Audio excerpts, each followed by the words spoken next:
Hello! On se retrouve aujourd'hui pour un nouvel épisode. Les derniers épisodes, ils étaient plus sur la partie consommation éthique, le minimalisme, et là, on va repartir sur un sujet un peu plus bien-être. Parce que aujourd'hui, on se sent bien. Désolée pour ma voix si elle est encore un peu fébrile, je me suis levée ce matin, mais beaucoup trop tôt pour mon rythme habituel, et il est actuellement 7h du matin. Donc si tu te dis, mais pourquoi elle a une voix bizarre aujourd'hui? C'est juste que je suis pas encore tout à fait réveillée. Et je me suis réveillée aussitôt parce qu'en fait, je vais à un salon, c'est le salon Natexpo. C'est un salon, c'est le salon international des produits bio, donc je fais pas de la pub ou de la promo, hein. J'y vais pour voir ce qui se passe un peu sur le marché en termes de cosméto, zéro déchet, alimentation. Et si tu veux plus d'infos sur les marques, les exposants, etc., ça se passe sur mes stories Instagram. Allez, trêve de bavardage, on va commencer tout de suite l'épisode. Aujourd'hui, je ne fais rien. T'as sûrement dû sursauter en entendant cette phrase en mode « mais qu'est-ce qu'elle raconte? Comment ça, elle ne fait rien ?» C'est tout à fait normal. C'est très mal vu de dire qu'on ne fait rien. Soit disant que pour réussir, être valorisé, on doit être actif, connecté, productif. Par exemple, est-ce que tu te souviens de la dernière fois où tu t'es promené sans ton téléphone, où tu t'es senti bien sans avoir à réfléchir à tes soucis ou à tes horaires? Si c'est le cas, tant mieux, mais à mon avis, c'est non. Sur Insta, car oui, je traîne sur Insta, je vois souvent des vidéos de motivation passer sur faudrait se lever à 5h du matin, courir, faire du sport, un peu de méditation, de respiration, prendre un petit déj super healthy, aller travailler 9h, boire un verre en terrasse, rentrer, dîner, aller à des expos le week-end, bruncher, voir sa famille, revoir ses amis. Et déjà, on se calme. Il y a pas de il faudrait que, je devrais que, je sais pas quoi. Pas ici en tout cas, pas sur ce podcast, chacun son rythme. Mais clairement, on n'est pas conditionné pour ne rien faire. Perso, je pense qu'on n'est pas obligé d'être en mode survie toute notre vie en essayant de passer un jour puis le suivant. Je donne un exemple, quand j'étais salariée, donc il y a quelques années, arrivé à la machine à café le lundi matin au bureau, genre t'as fait quoi ce week-end?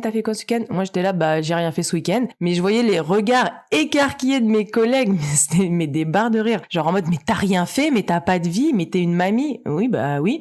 Après, quand je dis aujourd'hui je fais rien, j'ai pas dit que je bouge pas de mon canapé et je regarde le mur.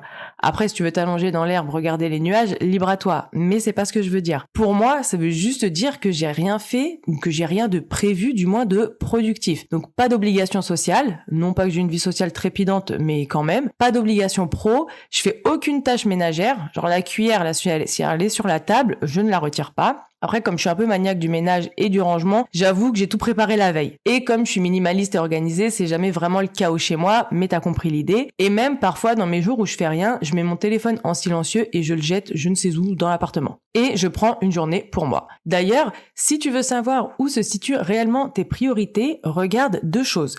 Ton calendrier et ton relevé bancaire. Si là, par exemple, tu regardes ton calendrier ou ton agenda, papier, électronique, c'est comme on veut, c'est réparti en combien de catégories.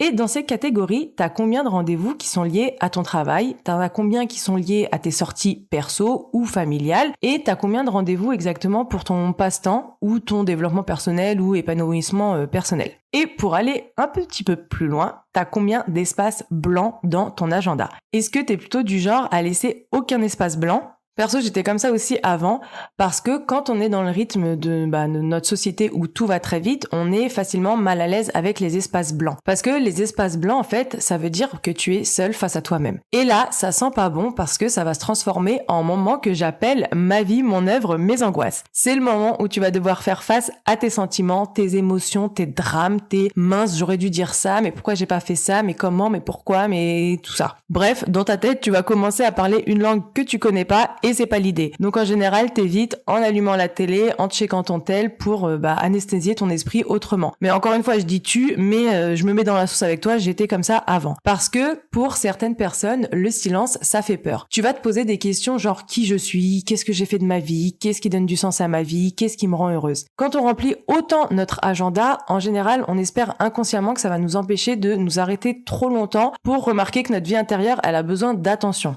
Et c'est ce qui est arrivé à un paquet de personnes pendant le confinement. Parce que pendant le confinement, t'avais plus d'interaction sociale, plus d'activité. Et les gens, ils ont commencé à réfléchir sur leur vie. Et certaines personnes, elles se sont trouvées, d'autres, elles ont claqué leur DEM, d'autres, elles ont déménagé, d'autres, elles se sont réorientées professionnellement. Parce qu'à cette période, en fait, ces personnes, elles ont juste fait le point, sans validation extérieure, de ce qui compte pour eux, sans la carrière, sans les projets, les amis, l'euphorie des sorties, etc. Juste eux et ce qui compte pour eux. Toi aussi, tu peux y arriver. J'y suis arrivée, d'autres aussi. Tu peux juste être toi soit avec toi sans péter un plomb. Mais pour ça, faut vider ton agenda et tu as aussi besoin de calme. Parce que clairement, quand ton agenda il est blindé de chez blindé, c'est de la surcharge mentale et physique, entre boulot, obligations familiales, notifs, etc. T'as tellement de choses à faire que au final, tu vas être épuisé avant d'avoir commencé ta journée. Et souvent, la surcharge mentale, elle va de pair avec la consommation excessive. Parce que quand tu cherches à t'occuper autant, c'est que t'as tendance à chercher des échappatoires. Et souvent, ces échappatoires, ça peut être la consommation compulsive. T'achètes des trucs pour te sentir mieux, mais au final, ça fait que ajouter plus de chaos à ta vie. Je te donne un exemple concret. Est-ce que t'as déjà acheté quelque chose parce que tu pensais que ça te rendrait plus heureuse et en fait, t'as réalisé que c'était juste un autre truc qui te prend de la place et que ça te donne plus de galères à gérer. C'est pas pour te juger, hein. Si t'en as conscience et que t'es à l'aise avec ça,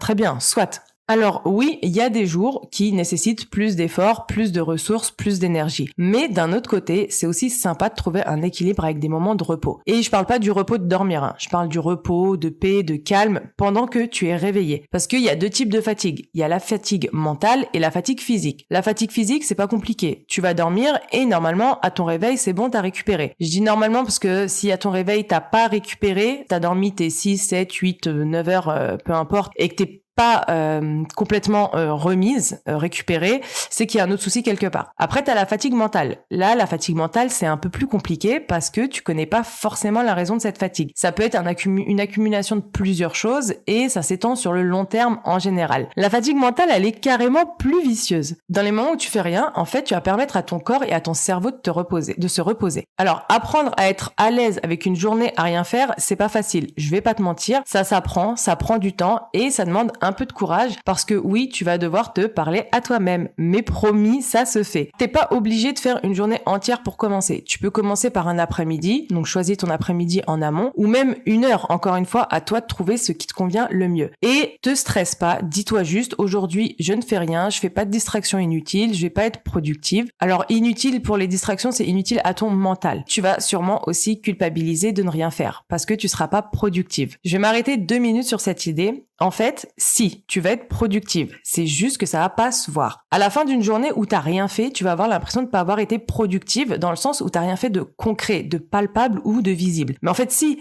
t'as carrément été productive parce qu'en faisant rien, t'as donné du repos à ta tête, t'as libéré ton cerveau et tu t'es laissé plus de place à l'imagination, à la réflexion et tu vas mieux pouvoir repartir dans ton quotidien. C'est pas impossible aussi que pendant ce temps où tu ne fais rien, tu trouves une solution à un problème qui te bloque depuis plusieurs jours. Si tu le sais pas, je crée pas mal de contenu. Donc déjà, pour ce podcast, faut que je pense aux idées d'épisodes. Et je crée aussi du contenu sur Instagram, sur mon compte Le Monde de Mila. Et avoir des idées tout le temps, c'est parfois compliqué. Des fois, je suis inspirée et des fois, j'ai un peu le syndrome de la page blanche. Donc, quand je bloque, en fait, j'ai jamais autant d'idées que pendant que ce que j'appelle mes temps morts, c'est-à-dire sous la douche, pendant une balade ou pendant mes journées où je ne fais rien. Donc certes, ces jours-là, je ne crée pas de contenu à proprement dit, donc je vais pas être en train de rédiger ou créer mes visuels, mais je libère mon cerveau et ça me permet de trouver des idées que je rédigerai plus tard. Et si les jours où t'as décidé de rien faire et que t'avais déjà un rendez-vous de calé, demande-toi si tu y vas parce que tu te sens obligé ou si t'en as vraiment envie et ça te fait du bien. Si ça te fait du bien,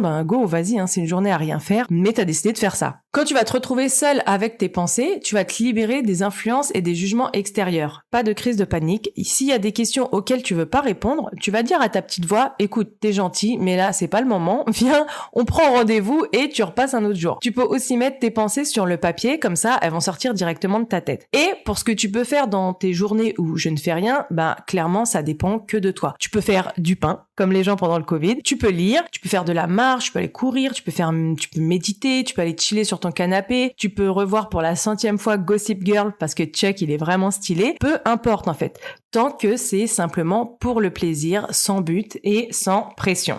Avant de clôturer cet épisode, j'ai quelques questions pour toi. C'est quoi ton niveau d'énergie ces derniers temps? Physiquement, mentalement, socialement, émotionnellement? Et qu'est-ce que tu penses devoir ajuster pour créer plus d'équilibre dans ta vie? Viens m'en parler sur Instagram, Le Monde de Mila. Je te mets le lien en description de cet épisode. Merci de m'avoir écouté jusqu'au bout. C'était Jamila. Je te souhaite une bonne journée, soirée, nuit, où que tu sois.